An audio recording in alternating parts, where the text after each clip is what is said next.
Hello, everybody. I don't mean to interrupt your all's dinner or whatnot, but do you all mind if I talk and show you some pictures while y'all are eating? If you're done, I don't want to interrupt your all's communications, though. Yeah. I wanted just to share a couple things.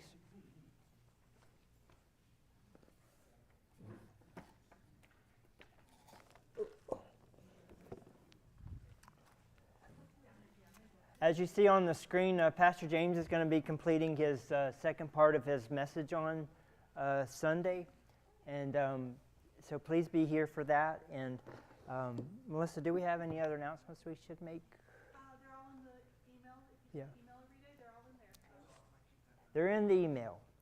Hey, Joe, I'm talking. Whatever. I'm just joking, Joe. Youth camp does start this Sunday, so we're going to have a good time. They're going to have a good time next week at youth camp. There won't be any Wednesday night service next week, correct? So next week, there won't be any service in here next Wednesday. If you would like to visit the camp and do church there, I'm sure they would love you to come visit there. It's at the Grove on Rocky Point. Thank you. And it's going to be a good time. I'm very excited that our friend Miles is back today. We're so excited Miles is here. If you haven't met Miles Harper, he's right over here. He's a very kind person to talk to. So please say hello to Miles. And if you didn't get to hear Jane's testimony on Sunday, it was amazing. Be sure you watch and listen to that online. This year, the reason today I want to show you some pictures of our trip, it was a big celebration year. Eric turned 18, and then he graduated high school, and that's what originally got me thinking about a big trip. But Hannah also turned 16 just the other day, and then I had my 50th birthday, and Dawn and I were celebrating our 25th wedding anniversary, and so that's a silver anniversary. And then we also were celebrating 20 years since we graduated Bible school. And so it was a big year. I wanted to do something big for the family.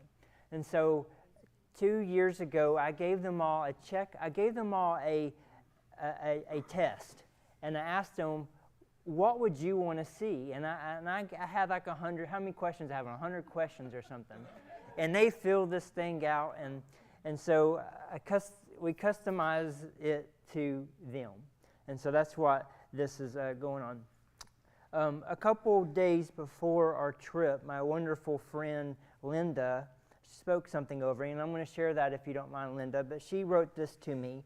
She wrote, the Lord has told me to speak continued blessings for the next 3 to 4 weeks over you and your family, that beginning today there will be no accidents or pain come to anyone. All concerns are placed at the altar of the cross, and God will take it and turn things around for your benefit, joy and freedom from any burden. And that goes from the oldest person to the youngest in your family. All finances, connections, and things planned with will be in line with the Holy Spirit's leading. And I really hooked up with this part, and it was like my theme song. During these 3 to 4 weeks, you will have unexpected blessings catered to each individual. These blessings will be undeniable and realized directly from the Lord. And that really spoke blessings to me. And that's what I was standing and believing for, that each family member would have unexpected and undeniable blessings from the Lord. So I started planning the trip about 2 years ago, and I started watching airline flights. And you can only purchase U.S. airline flights 11 months in advance. And so when I finally figured out what we wanted to do on the trip, I started searching, and I found the route I wanted to take. And I found a couple routes. And so Pastor James was preaching a message on the favor of the Lord. And you may remember this, but he spoke these words, ask the Lord for a favor. And I did. And that day I asked the Lord, and I said, Lord, I'm asking for a favor, and I'm asking for wisdom, and I'm not trying to steal, lie, cheat, or steal from the airline, but I'm asking for a undeniable blessing on the internet. I use the word an internet fluke, And y'all ever come across an internet fluke? And so I started watching the prices again, and it was just a couple of days later. It was on Sunday, right after church. I checked it, and what used to be $5,000 a person was $2,000 a person. Cha-ching. I had money taken out of my bank account that day. And the next day, those flats were $5,000 a person again. And they never went back down to that price. And I watched it all the way up until we left on the trip. And just to see how awesome God was. And I also want to thank very many people in our life that gave to the trip. You all know who you are, and I'm very thankful, and especially all the birthday money that came in, it went toward the trip also. So if you don't mind, I'm going to go to the back because it'll help me control the computer better, but if you would watch on the screen here. And I'm not trying to brag, by the way. I'm trying to share our blessings that we gave, that we were given. Amen.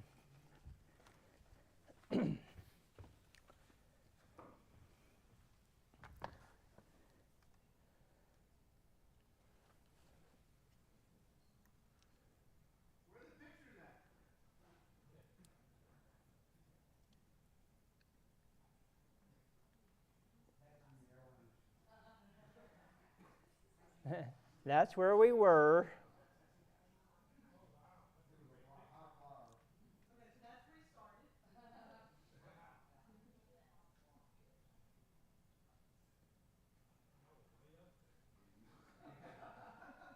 Okay, so that's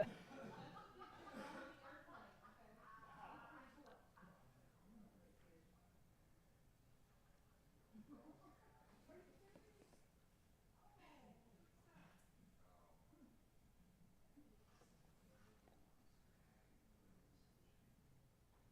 So from the sky, you can see the lines of where the stakes are. That's pretty cool. I'm sorry, I'm having trouble doing what I need to do, so I'm going to do this. And y'all thank me later. Thank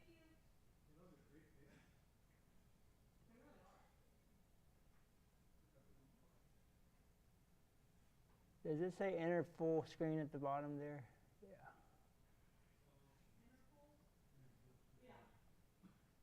All right.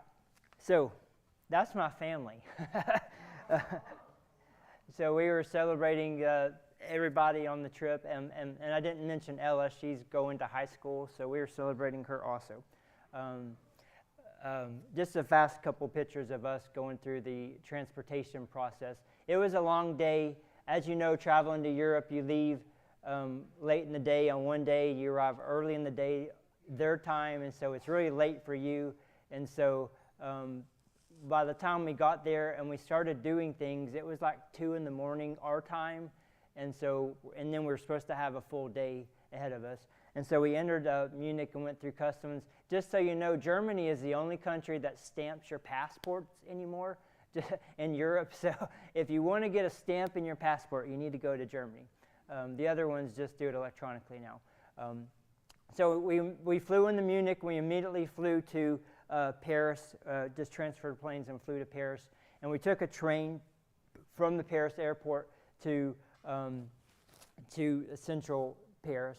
And so immediately we got out of the train terminal and we're walking to take our bags to get them stored. And of course, Paris is always beautiful. When you see the type of architecture, such as you see the apartments on the left there, the bottom 2 floors are usually the shops and the shopkeepers' places, but what we would call the 3rd floor, they would call the 2nd floor, with the balcony, that's usually the highest priced apartments. And then as you go up, they get cheaper and cheaper. And usually the servants and the housemaids live in the very, very top where the little bitty windows are. So the first place we saw getting off the train, we just came across some beautiful architecture. We didn't go into this place, but we were on our way. You can just see how pretty it is. And we saw a pretty escargot restaurant. I'm sure that most of y'all love to eat snails, but that place is famous for snails. And so after eating lunch, we went to the Eiffel Tower, And the Eiffel Tower is everything you think it's going to be, and it's very busy, lots of tourists, but it's worth going up it. You can go to 3 levels on it. You got the first floor, the second floor, and the very, very top. So we visited all the levels on it.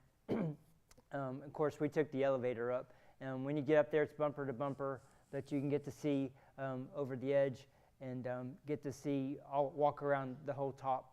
And I'm just going to fast through all these to get through some of these pictures here. If you want me to stop, please tell me to stop. And I can't name all of the things that you're seeing out there in central Paris, but the main church you kind of see in the top center is Notre Dame, and we'll get back to there in just a few minutes. And then you got the Trocadero.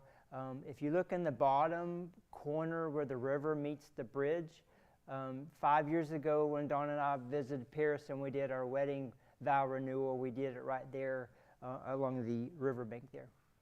And so, of course, Paris is beautiful. I think Melissa and James did some river cruises on those boats you see right there. And that's my family.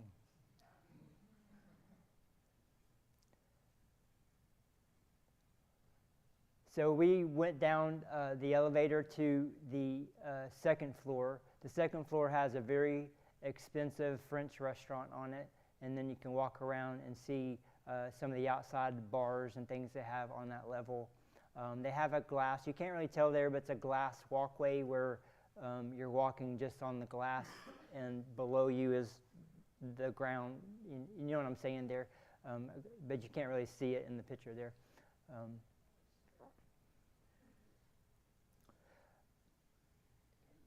By the way, if you ever go to Europe, you need to have cash in your pocket because every toilet costs money. So anytime you need to use the restroom, be prepared to pay.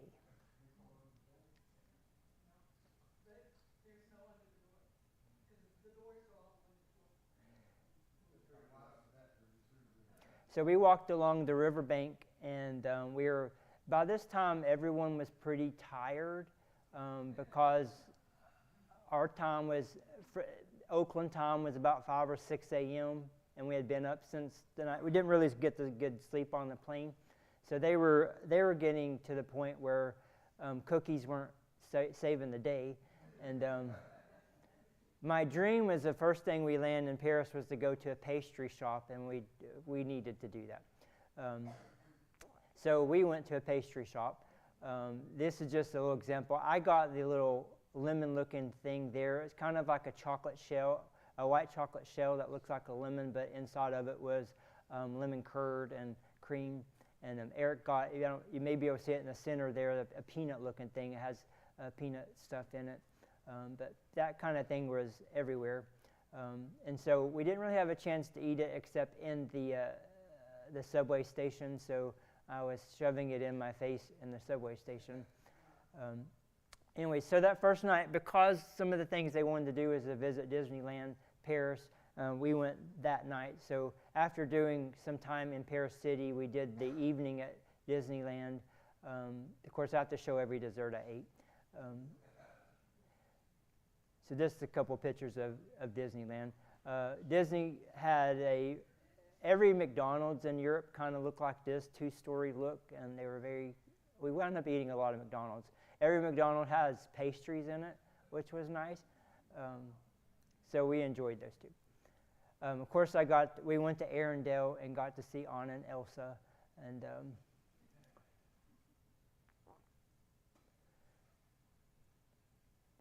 I'll hurry through the amusement park photos.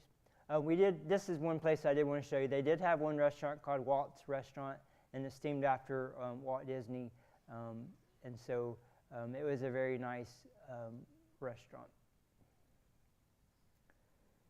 Donna can explain more of these pictures and the things we're seeing from Walt Disney.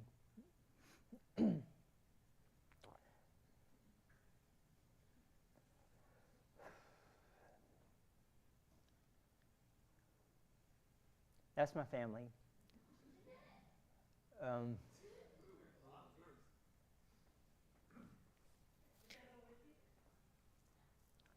So I ate a deconstructed chili. Walt's favorite dinner was when he traveled was he took 2 cans of chili and he mixed them together. And so they made a representation of that. The ceramic ware on the right has chili in it. And then on the plate had cheese, onions, and rice and some type of red sauce on the rice and the chili sauce on the rice. And it was really good. That was it all mixed together. And then dessert, of course. Eric met a girl. Her name was Janet. Unfortunately, we only had 1 full day without rain the whole time. So every day it was cold and rainy, but we still made the most of it. Oh, that day, I'm not sure if you could tell, but I had a t-shirt on. I had a long sleeve t-shirt over that. And then I had my button-down shirt on, and then I had my fleecy jacket on, and then I had my rain jacket on, and I was still cold. That's what happens when you get old. Amen. We got to see Anna and Elsa.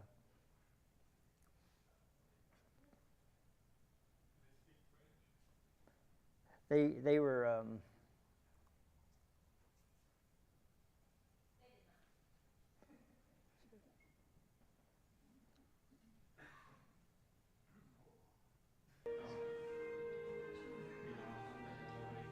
They were devising games to play with the kids. I will go first. And you have to guess. It's one of our friends. All right, so we'll keep going.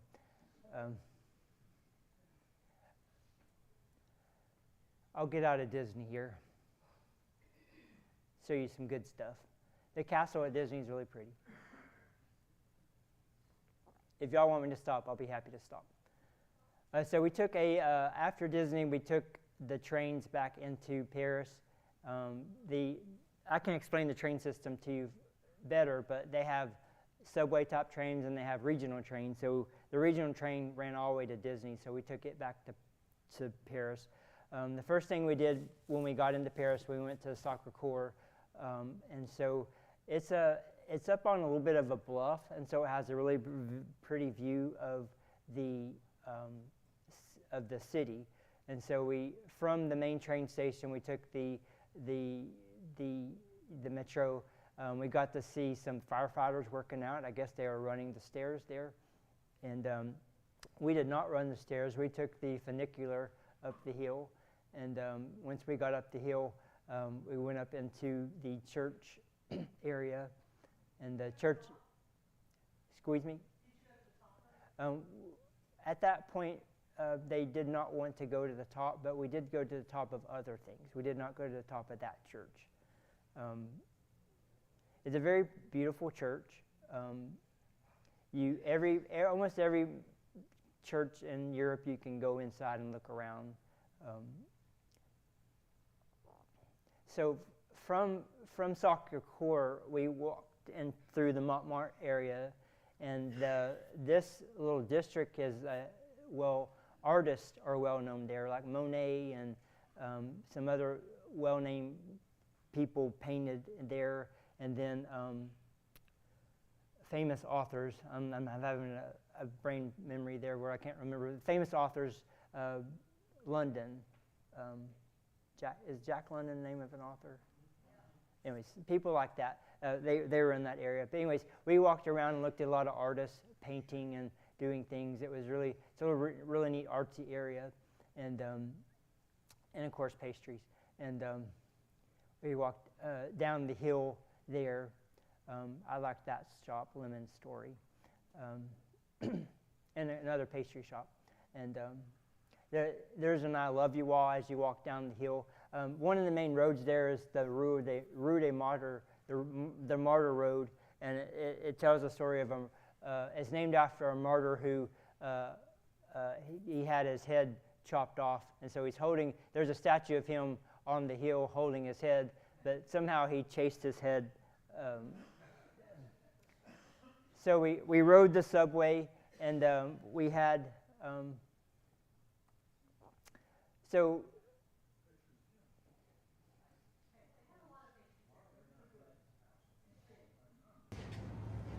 pastries.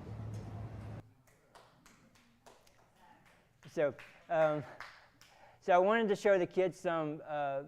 There's about 8 or 9 famous passages, is what they call them, around town, and you go into them. And the ones that we went into are the Passages de Panoramas and the one Passage de Geoffrey.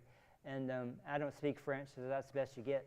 And so we went into them, and it's basically what they call an arcade as you walk through, but unique little shops as you go through. This particular one had a lot of stamp places and mail, ancient mail, vintage mail, vintage stamps, and that kind of thing. And they had little pastry shops and restaurants as you went through them, pastries.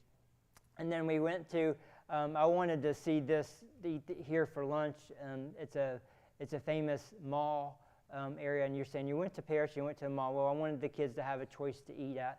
But this place had this huge, beautiful glass dome, and as you go up, this is behind the glass dome. As you keep going up, and you make your way to the roof, and it has a big panoramic view of the city. And so we went up there and took pictures, and, and then when we went back down to their food court area, and their food court had everything you can think of. Those croissants there are about the size of a football. You can't really tell in the picture there, but they had meats and they had spices, and we found places to eat at. We had brisket. You know, a croque monsieur usually has ham in it, but this one had brisket in it, and it was very good. And they had just a shop full of spices, and it smelled so good. That is a chocolate choux.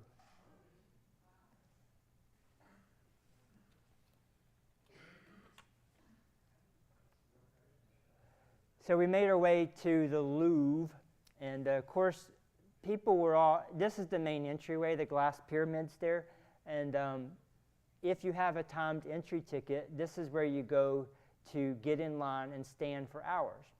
And so if you're a smart person and you do your research, you see the arch looking there, and that's called the Carousel. I think I have the name of it here. Carousel, Arc de Triomphe, the Carousel.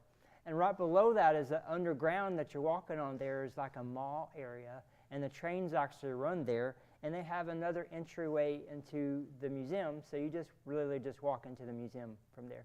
So if you ever go to visit the Louvre, go to the Carousel entrance, and you'll get in pretty fast. So we made our way through the museum, and I wanted the kids to see the Mona Lisa. You can't really get close to it unless you act like a European. And when I say act like a European, I mean just barge your way up there like you own the place. And so this is about as far away as I could get, and I'm zoomed in on the camera. The kids made their way. Yes, sir? Talk about the size of that painting. The size of the painting is, and you can basically base it upon their head sizes there. It is not a big painting. They're not too far away from the painting there. I mean, they're probably 5 or 6 feet from the painting, the ones there. So it is not a huge painting. And so to see it very closely, you got to get close. So the kids did get up close to it. And on the back wall of the room is another image of the Lord's Supper, and it's a really famous one too, and I always found that one interesting, that it's almost the size of the wall of our stage there, from door to door.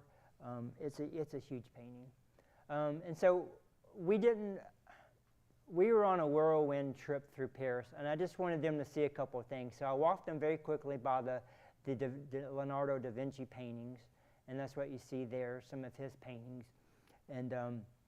And then as we were walking past his paintings, we got to see the Nike statue. It's one of the most famous statues at the Louvre. It has some type of history when they dug it up. I don't know the full history on it. They never found the head for it. So we made our way to Napoleon II's apartment. And the Louvre used to be a palace, and so this was part of his palace. If you want to see what he looks like, he painted himself as God in these pictures, and so Well, no, that wasn't there. We were making our way there. We'll get to his God pictures. That was Cupid. Took a picture of him. Anyways, we made our way to the this is the ceiling where he painted himself God. This is where Napoleon II, this was his house. It looks like anybody's house, you know.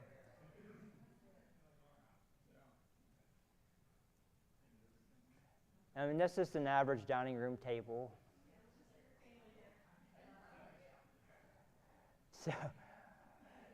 So we didn't, it was kind of where you can spend almost 5 days and not see everything in the Louvre. We just went to see 3 specific things, and we left. You might say, well, that was a waste of time. Well, go with your teenage kids and you see how you like doing it. And so on the way, our next place we were going to walk to, we would walk past where the break-in at the Louvre happened, where they stole the crown jewels. We couldn't go to that room. They're redesigning it. But the corner of that building where the archway is the window where they broke in at. So they got a big wall up there now. And we made our way to the pastry shop. Everyone loved Eric's hat, by the way. It was a hit. And so I like the pictures of the metros that they have there. So we made our way to the Notre Dame. As you know, the Notre Dame's open again, and you can visit inside. And they were having a big pastry bread exhibit on the court lawn there. And so we entered a line. And so I thought it was the right line. And so we waited in that line for at least 45 minutes to get to where you enter the real queue for the line. And it turns out that there was 5 of these lines all trying to do the same thing. And I told Donna, this line is very French. Because it was just weaving its way through. But we finally got in there. We started acting European. And you find yourself not walking in love sometimes when you're there. And forgive me if anyone's European, but their theme of Europe is me first. Anyways, as you can tell, and as we get closer, the archways over each of the doorways tell a story. Most of the time, the stories over the doorways were trying to scare, excuse me for saying this, but it's trying to scare the hell out of you. And it's supposed to be kind of the salvation story, but more in a Gothic way of doing it. And and a lot of it's been restored in a way where it looks more pristine and clean than probably when you've seen it in the past. The ceilings, the entryways are not. They took the smoke damage off of them, so they look more better, more newer. Excuse me. The doors were pretty magnificently huge. So you make your way in there, and what you do is you just kind of walk clockwise around the church, and they were having a church service while we were there, and you'll see a little bit of that here, and hear a little bit of that.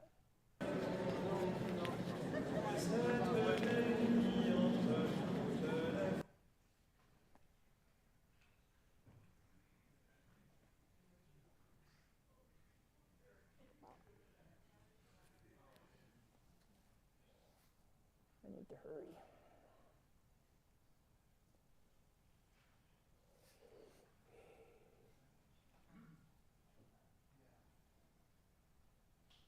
Dans la lumière de la résurrection, c'est cette œuvre de rassemblement que le Christ opère. C'est de là naît l'Église. It was kind of funny. Everyone in the crowd walking around was talking, and then all of a sudden the priest there went shh, and the whole crowd walking around, thousands of people, just stopped, and it got really quiet. It was really funny.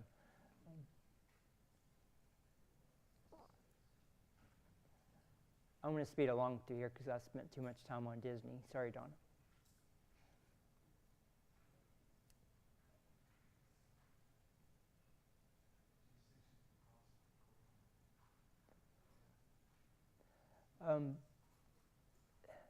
I believe this is what they believe is the thorn of the crown of thorns there, the round thing in the middle there. So that was a big relic they have there that people wanted to see.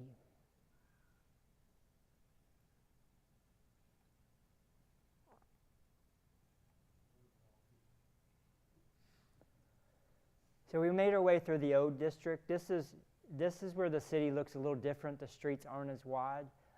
When the Romans were the first ones to really build up the city, and after the Romans and the king, what's his name? You know his name. He came in and he made everything wide streets and wide avenues and made all the buildings look the same. But you know you're in the old part of the city when the roads really narrow together. So we didn't go into that church, but the last time we were there, we went into that church, and I just want to take a picture of it. So we took the train from there. We went to Luxembourg Gardens. That's a famous picture spot. And then that's the French Senate.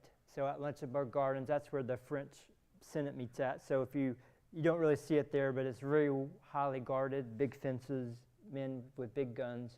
But around it's a big garden with a big lake, and the girls had a chance to sell a boat there that you could rent, and they had a good time. If any of the kids want to say anything while I'm talking, please interrupt me. And then just people chilling out there. As you can tell, it was getting a little darker. It was going to rain again that day, and that was a belly washer. What's the term? It came a pretty good rain, so we hid under a tree for a little while. Eric and I walked across the street to the Pantheon, and we were trying to get in there, but we were just running out of time.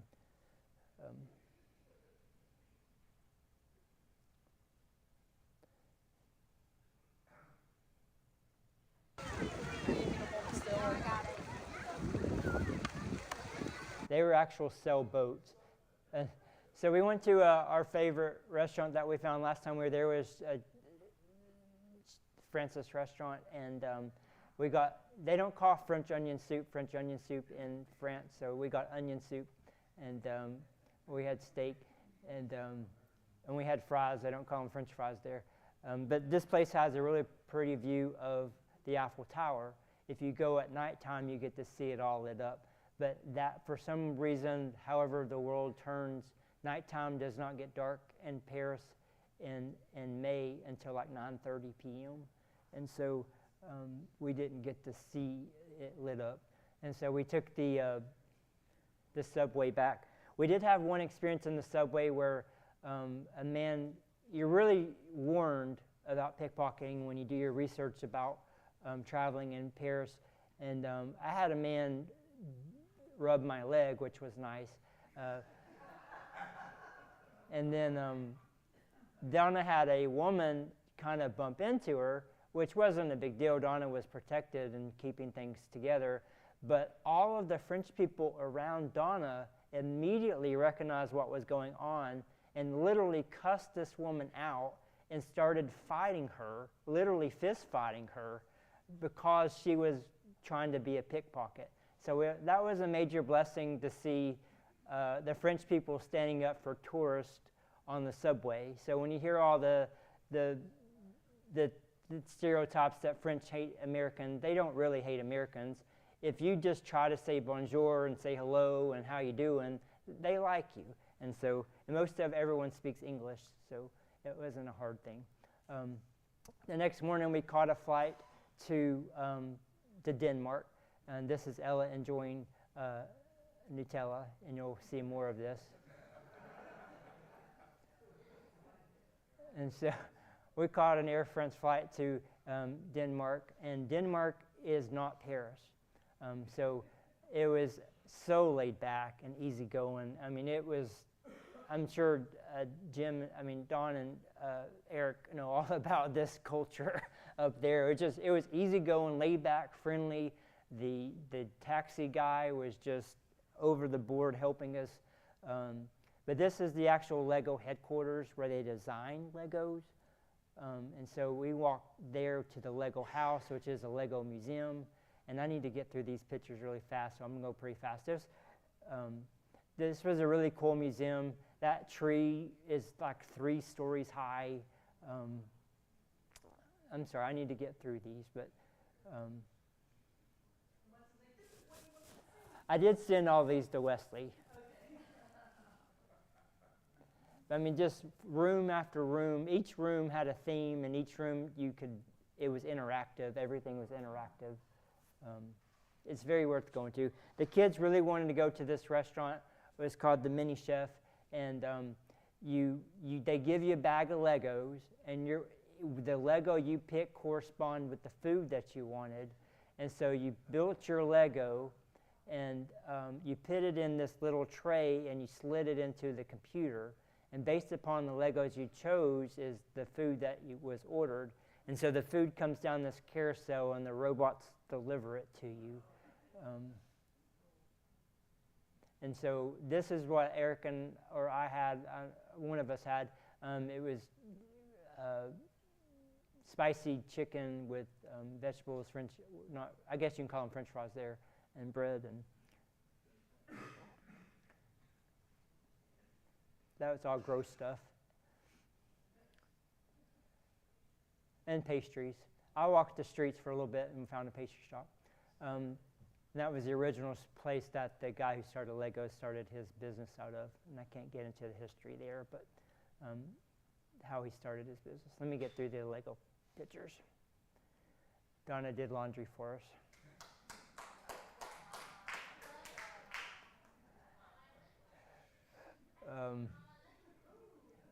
So this is at Legoland itself. So we visited the amusement park Legoland. Spring was in bloom in Denmark, so I took a lot of flower pictures.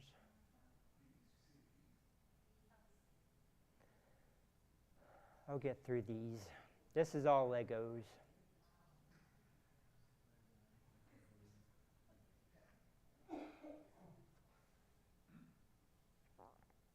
Sorry, I try to weed out pictures we shouldn't have in there, but this is what they thought barbecue looked like in Denmark.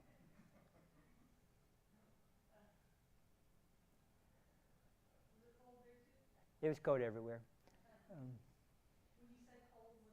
Eric wore shorts and t-shirt. I wore 5 shirts and... No.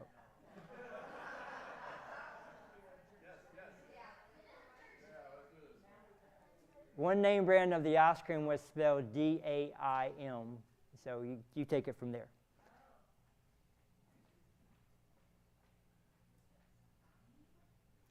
All right, so from Legoland, we walked back one night on the trail system to get to see Denmark there. From Legoland, we took a bus to the train station. From the train station, we rode to Hamburg, Germany.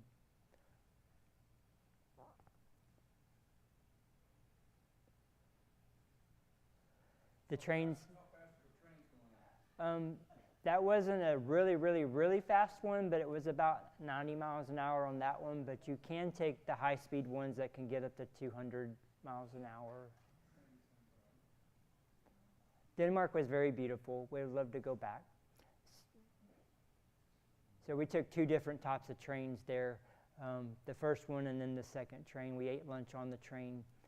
We made it to Hamburg. First thing we did to Hamburg was see Miniature Wonderland. Imagine this room with 4 levels the size of this room, and every inch of those levels were filled with miniatures.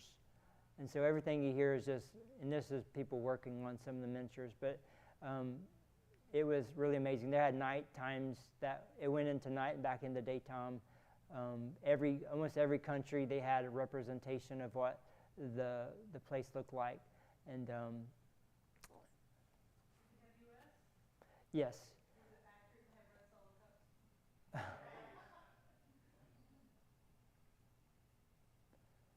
We got to see the Pope. That was nice. There's the Pope. Let me get through these. In Venice. In America, they had usually, Europeans think America lives in the Wild West. So anytime anything representative of America and Europe is usually about the Wild West. And they love NASA too. Everybody loves NASA. Two little Jimmy pictures of this. They had the Hamburg airport there, and they even had planes taking off.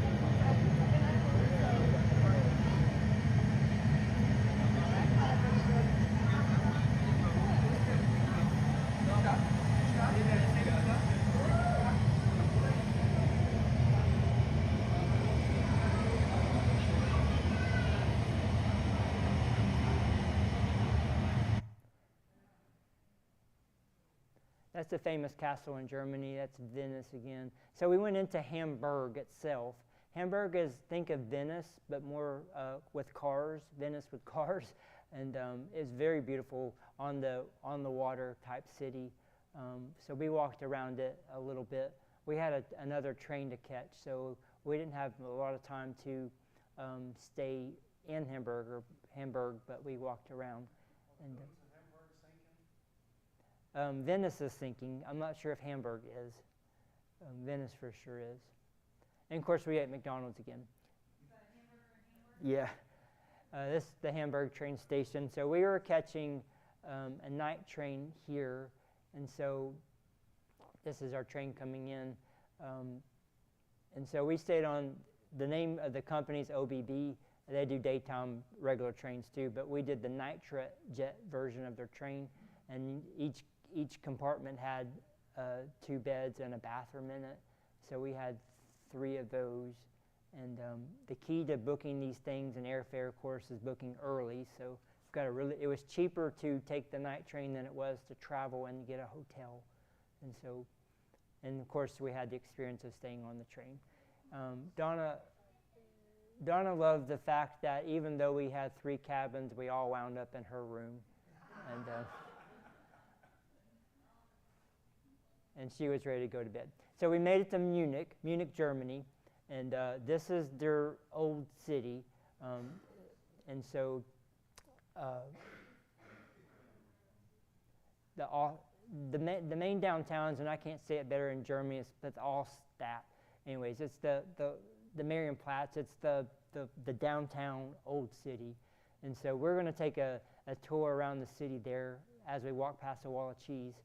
And so the first thing we did was walk up the St. Peter's Church bell tower, and it kept going. And we ran into some people from Texas there. And so we looked down across the market there, and beautiful downtown area. So we went into St. Peter's, and so this is inside of St. Peter's. And they were having choir practice. That wasn't it. Every church looks like this.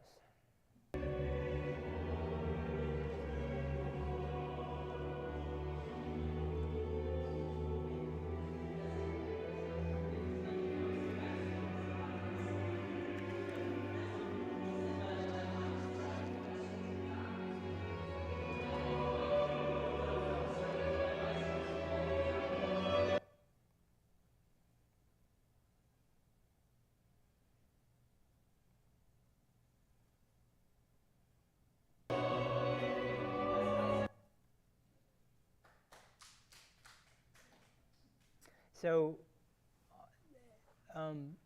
during the humanism times that was arising after the Renaissance, instead of church towers, every main city made a clock tower. And this clock tower, they had what they called the Glockenspiel. And so we really wanted to see the Glockenspiel, and that's another clock tower they had there. We went into another church. That one's called the Frankendoodle. And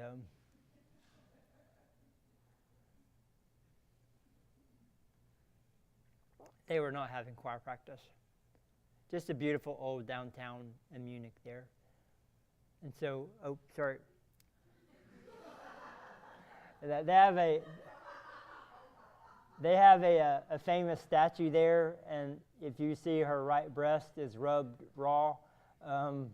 If supposedly if you touch it, you get good luck or you find your true love. So Eric had to touch it.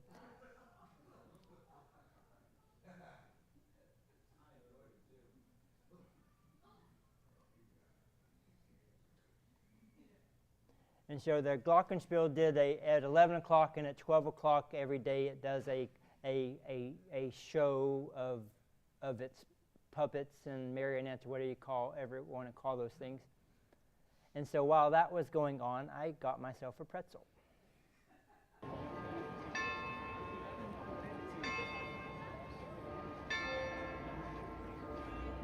I'm not sure if this is the video where things do things. They didn't jump out at you and sing a song, but they moved and did different turns. Sorry, that wasn't one of the videos where they actually were moving. But so if you get into downtown Munich at 11 o'clock and 12 o'clock, it's going to do its show every day.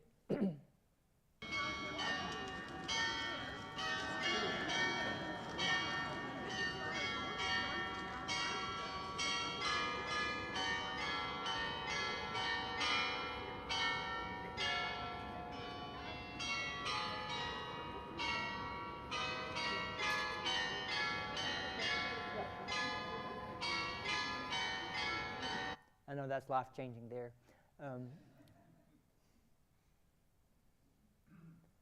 So from downtown, we went to you would pronounce that in English, the Wittelsmarkt, the food mart. And it was a huge flea market of just food. And so we had every kind of food that you could think of there. And Eric stumbled across a place he wanted to eat, and it turned out to be a soup kitchen.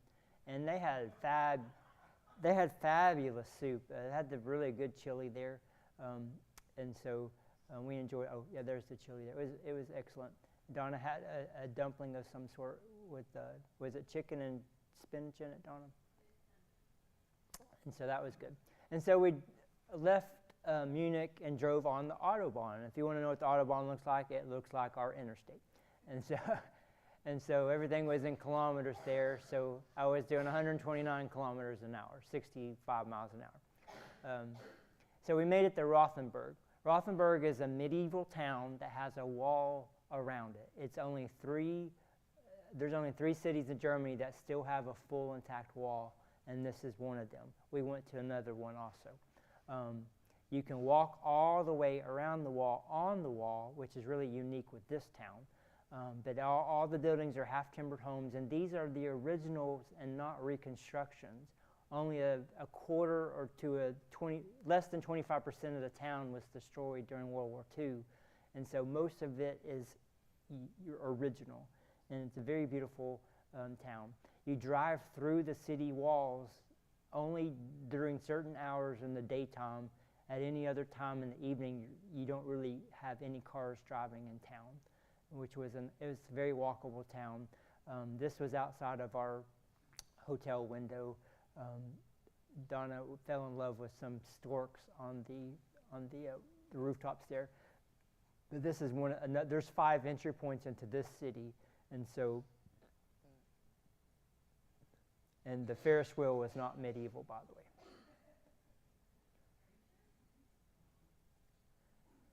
Very beautiful town. One of the defenses of this town was the bluff it was sitting on top of. So only part of the wall was needed. The bluff was part of their defense.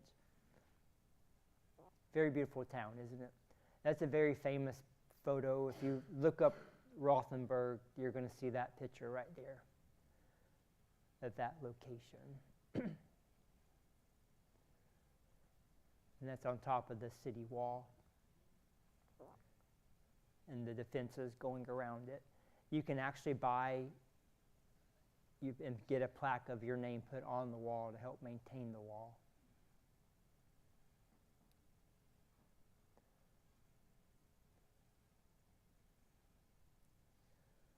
That's my family.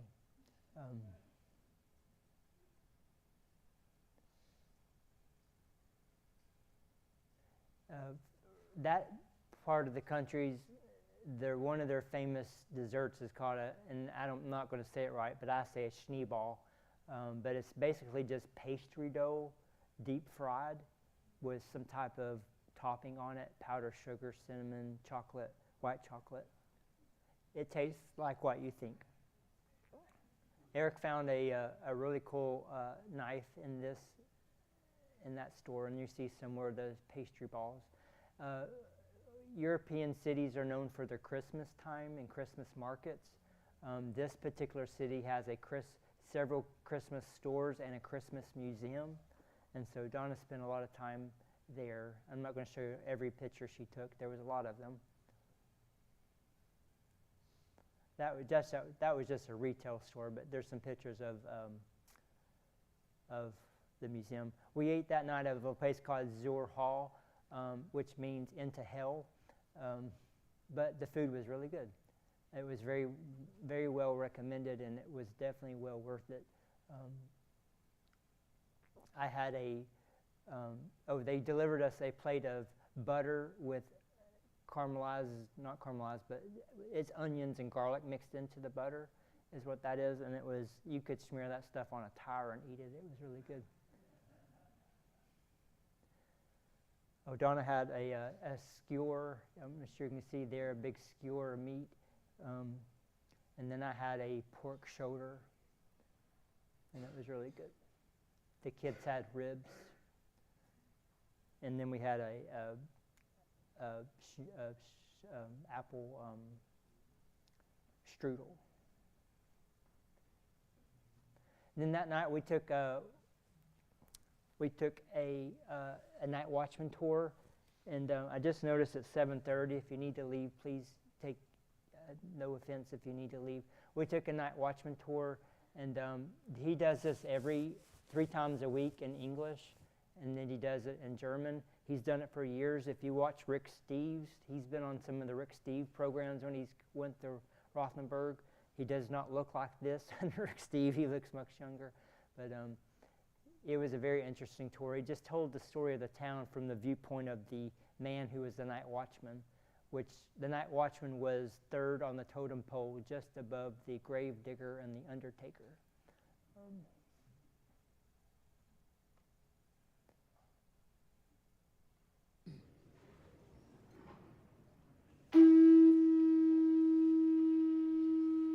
That's how they sound the alarm. It wasn't a Jewish call for Jesus.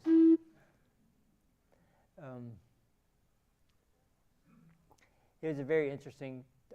They had a clock tower in their town, which did some fun things, and beautiful town, isn't it?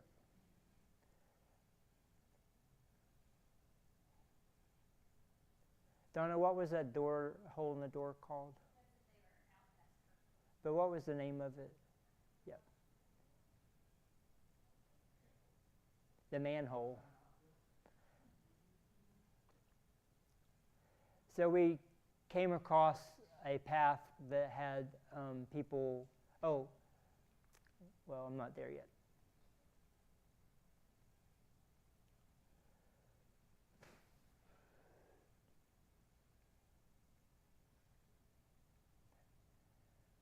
The beautiful town.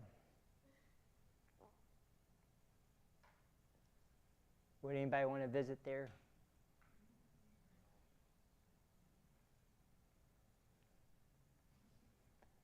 Sorry, I thought I weeded out a lot of pictures, but I guess I didn't.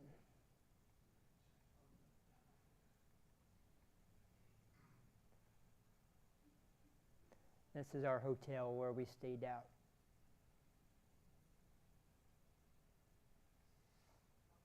That was Donna and I's room. This was a door down a stairwell to the side of the wall, but they're selling honey, and so Donna peed her pants to get some honey. And they just had a box of money there. You just put your money in the box and you take your honey.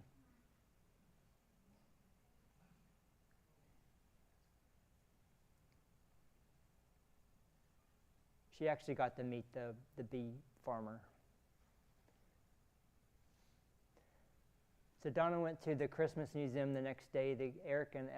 Donna and Hannah went to the Christmas Museum. Eric and Elle and I decided to climb more stairs and go to the top of their tower. And that was an interesting climb and just different viewpoint of the city.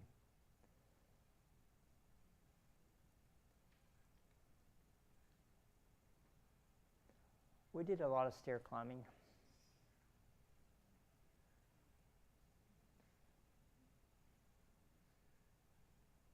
Donna went to the Christmas Museum and she saw a lot of interesting things. She could tell you more about them.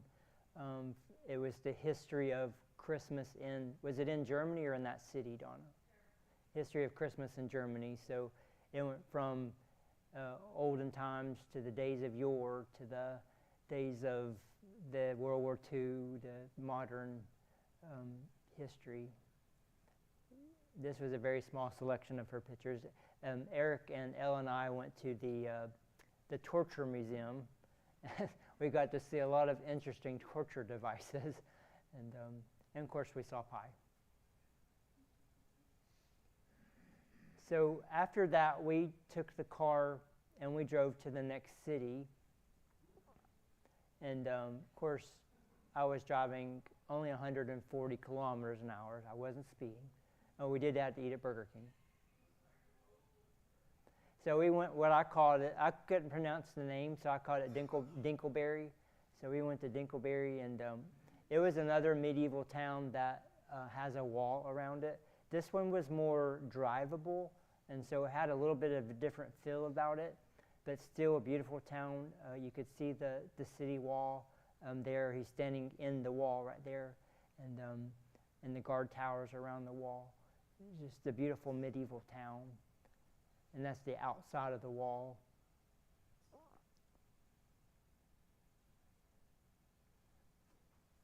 And then we drove to Harburg. Harburg has a castle in it, and this particular castle has almost everything preserved inside of it. And so we took a tour of the castle. The tour was only in German, but we had a cheat sheet to follow along in English. And at times she would talk and speak to us in English of things that wasn't written on the paper. And it's a very interesting castle tour.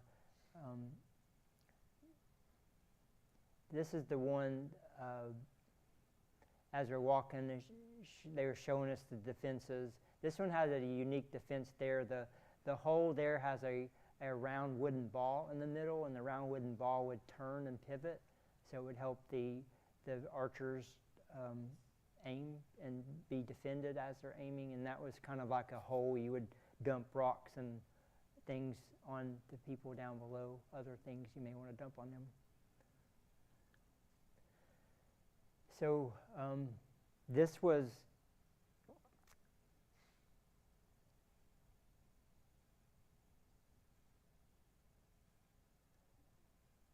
I thought that other picture. This is what Melissa said on Sunday, where this was the nobles' prison.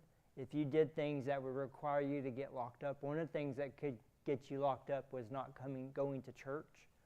And so, and that's what Melissa was mentioning on Sunday.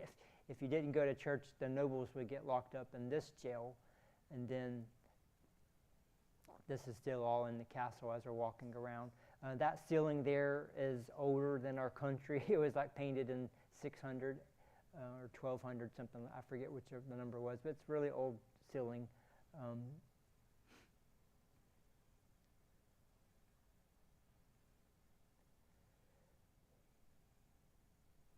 And this castle was added on to and lived into up until really recent times in the 80s.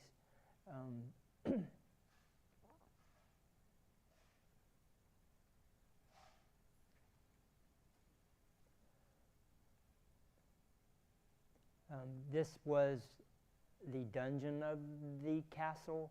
It really literally had a dungeon. As you look down the hole there, you would get lowered into the pit on a rope.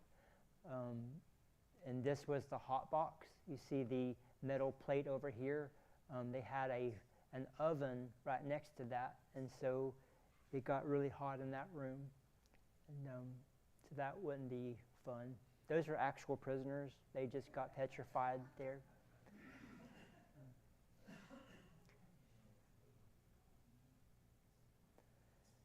And this is one of the additions that was built in the 1700s onto the castle.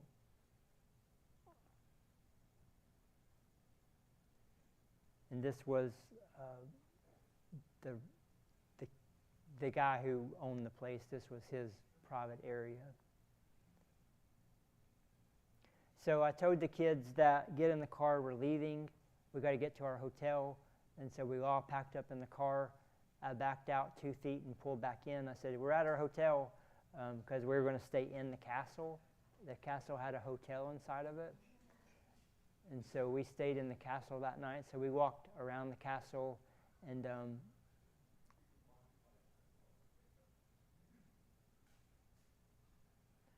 we ate dinner at the castle there. This was pretty representative of taking pictures. It was, you know how it is.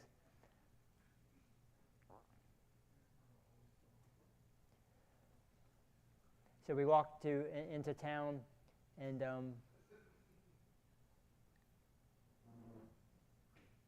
I'm sorry I'm going over. If you need to leave, please leave.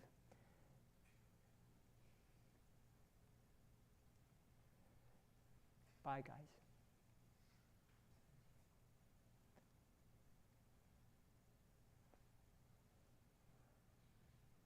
I spent too much time on Legoland.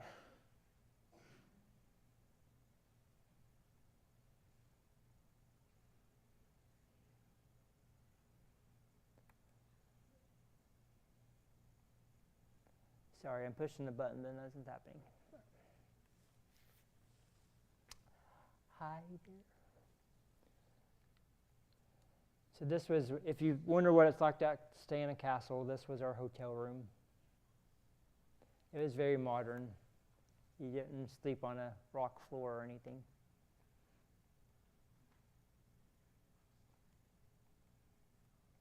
So from Harburg, we drove south to Munich.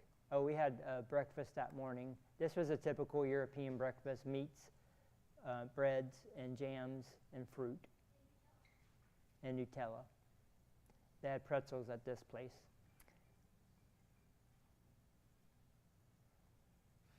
So we drove to Dachau on our way to our next location. Dachau is one of the concentration camps that was famous for their gate. As you walk up, you actually walk through the gate, and then on the gate itself, in German, it says work. It basically means work to be free, and so they rebuilt one of the buildings that the prisoners would have stayed in.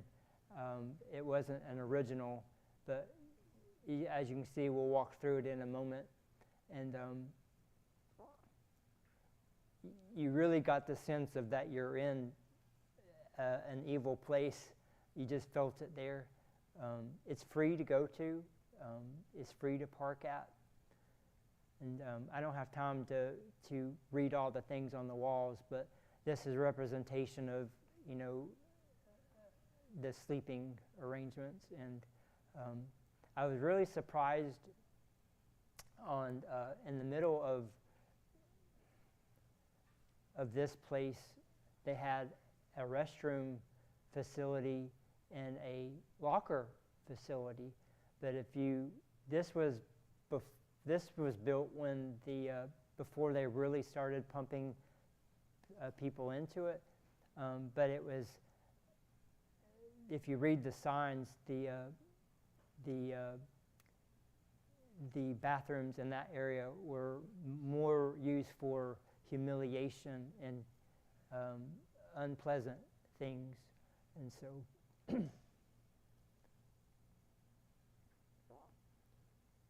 but once, as you know, there was a sign about how quickly the numbers rose, and I don't remember the exact numbers, but they rose very quickly, and once they rose very quickly, then sanitation and all that went out the door.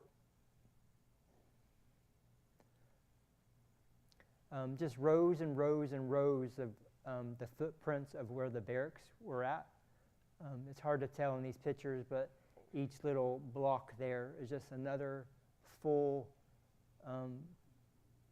football field long barrack on each side of the center row.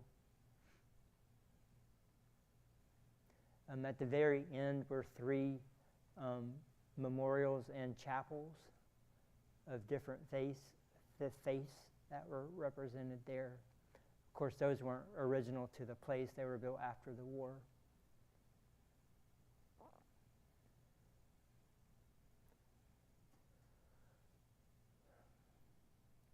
So we made our way to the back of the camp, and as we made there, we're going to start going through a gate, and this is the walkway to the crematorium.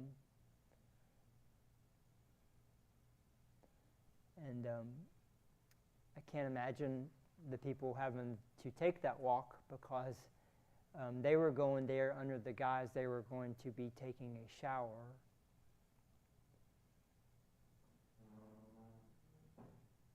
And so you enter the building on the far left.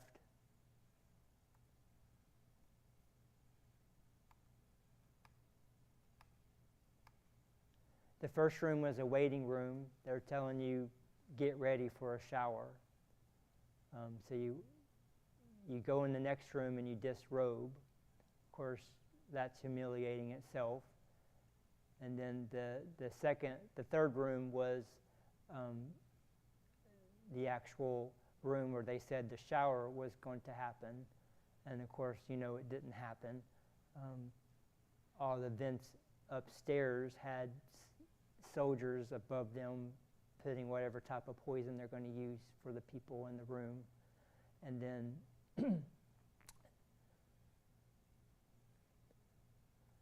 just an awful room. The next room is where they would clear out the chamber, and so the human bodies would lay in this room. And in this room was the ovens, which I did not realize the rafter system there was also used for hangings. And so they would hang people in front of the ovens.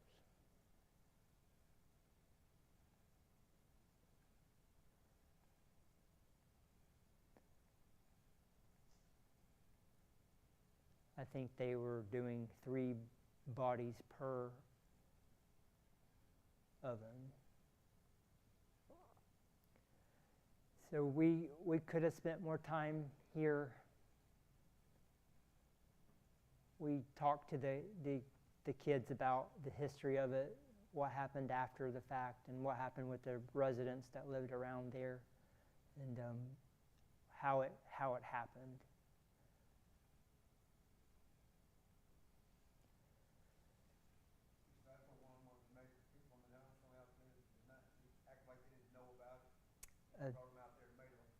That was one of them. They did have pictures of the residents walking through there. They made the residents, after a while they had too many bodies to burn, so they did burial pits, and so they made the residents unbury the bodies, and all the townspeople unbury the bodies. And so from there we went to McDonald's.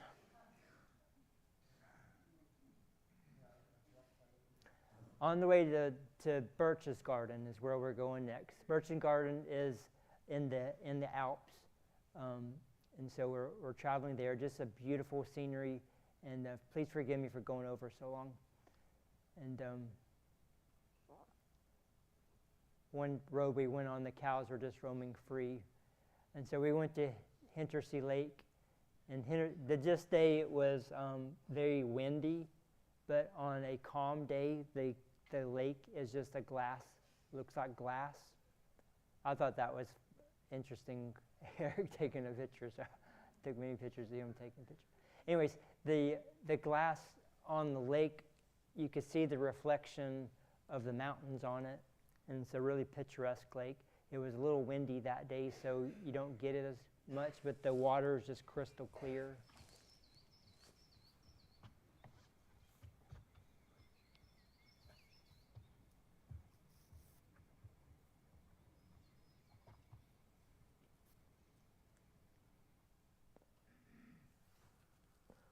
And so from Hintersea Lake, we drove into the town of Romisau, however you say it, and we talked to some shopkeepers there. Then we drove to the Jinnerbaan. The Jinnerbaan is a mountain you can summit by using their tram system. They have a skiing in the wintertime, but you take a tram to the middle station, then you take a tram to the mountain station. So it was pretty high up on the mountain. That was the middle station, and you keep going up. So we made it to the top, and so we decided to climb more stairs. And so we climbed to the top of the mountain using the trail system there. And so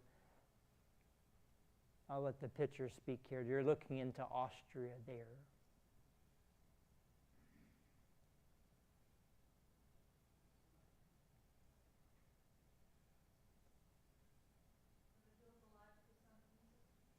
We were singing.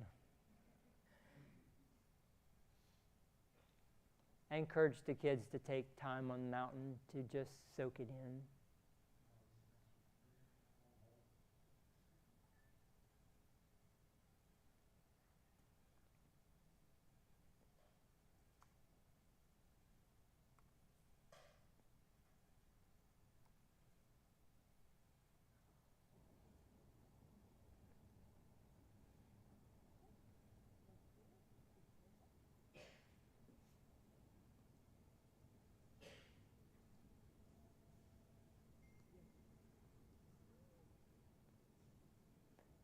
You can take a boat tour of that lake and go from stop to stop on it.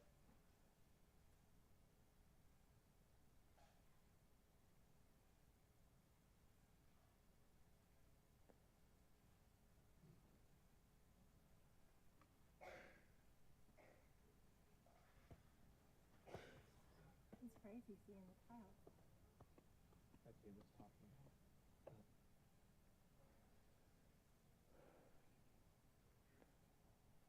So we went back down and enjoyed ice cream. And I said, thank you very much. And then we went into the town of Birch's Garden itself. Of course, it's very common in this area, all the painted homes. You have the half-timbered homes, but then you get into the painted homes where they have artwork painted on the buildings. This was a palace they had there. We didn't get to go inside of it. We ate at a restaurant there. I highly recommend. It was very good. Donna had a goulash, which was amazing. It's kind of more of a liquidy chili with potatoes in it. It was very good, very spicy. Spätzle was kind of an egg noodle. It's not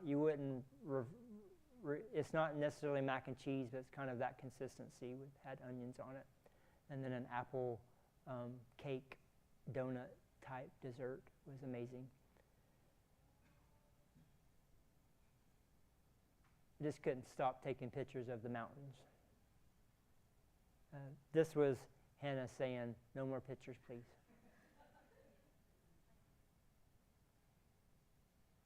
So this was our hotel we stayed at there.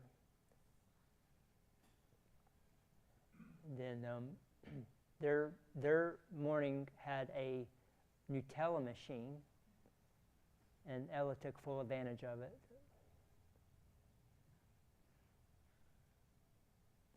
So that day we drove to Kleinenhaus, which is the Eagle's Nest. Hitler had many locations in this area, but he had his main house on this hillside. The main house is not there anymore. It was bombed by the Americans, and it was a shell of itself, so it's there no more. But at this location, they had a bunker system, and you'll get to see that bunker system in a moment. But from here, we boarded a bus. Oh, this is what I was showing on this picture. If you look way up here, this is where we're going to be going, up here. So we take a bus, and that's zoomed in a little bit, and that zoomed in a little bit more. And that's what's called the Eagle's Nest. And that was built for Hitler and his main henchmen as a retreat type place.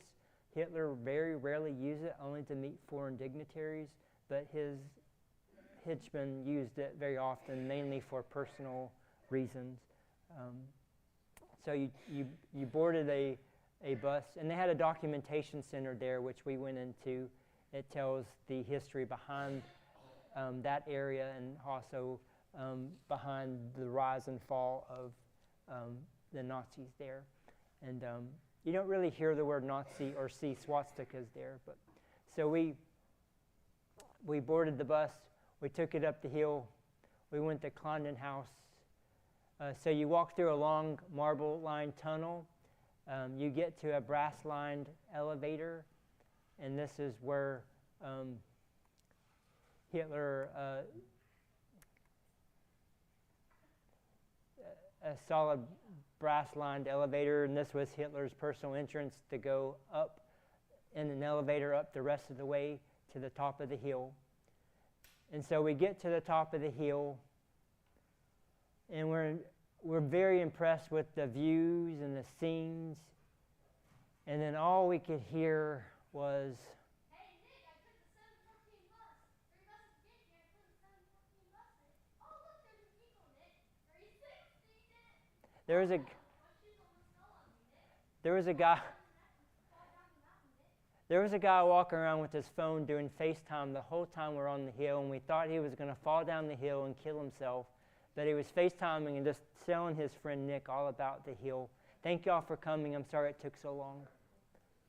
And so, of course, this area is just gorgeous in itself.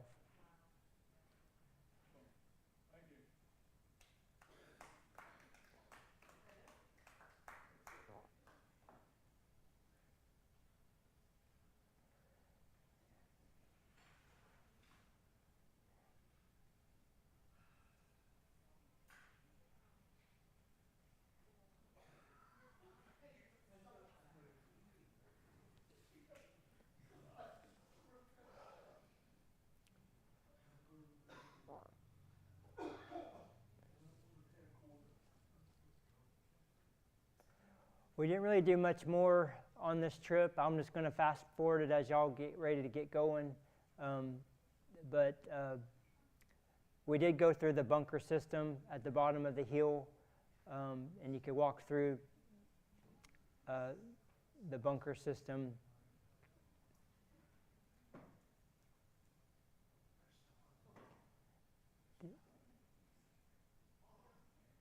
These are pictures from inside the bunker system. Each of the main guys had places to stay there. And so we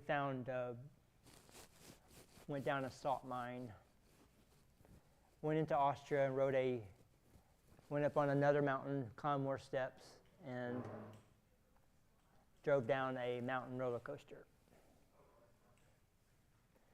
Thank y'all for coming and listening to me ramble.